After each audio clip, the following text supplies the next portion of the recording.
కానీ ఈరోజు మీరు చూస్తే కాశీబుగ్గ టౌన్లో ఒక ప్రైవేటు వ్యక్తి వెంకటేశ్వర దేవాలయాన్ని కట్టాడు.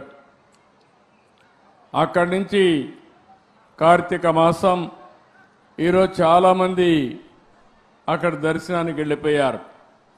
కనీసం ఆయన చేసినప్పుడు పోలీసుకు కూడా చెప్పలేదు. చెప్పుంటే పోలీస్ ప్రొటెక్షన్ పెట్టి ఎక్కడికక్కడ కంట్రోల్ చేసేవారం. అది చేయని దానివల్ల అక్కడ వచ్చిన వాడు కూడా ఒక ఆర్డర్ ప్రకారం లేకుండా, క్రమశిక్షణ లేకుండా 9 మంది తొక్కిడికి గురయ్యి చనిపోయే పరిస్థితికి వచ్చారు. 5 మందికి ఇంజరీస్ కూడా అయినాయి. ఇది చాలా బాధాకరం.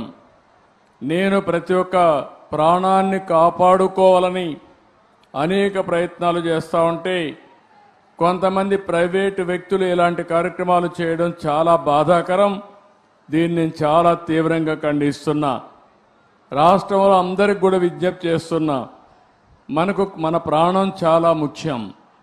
ప్రాణాలు కాపాడుకోవాలంటే మనం కూడా ఒక బాధ్యతగా ఉంటే తప్ప ఓసారి వెళ్ళిపోవడం, ఎక్కువ మనుషులందరూ సమీకరణ కావడం, అక్కడ స్టాంపేడ్ జరగడం, ఇలాంటి దుర్ఘటనలు జరిగేదానికి దోహదం చేసే పరిస్థితి వస్తూ ఉంది.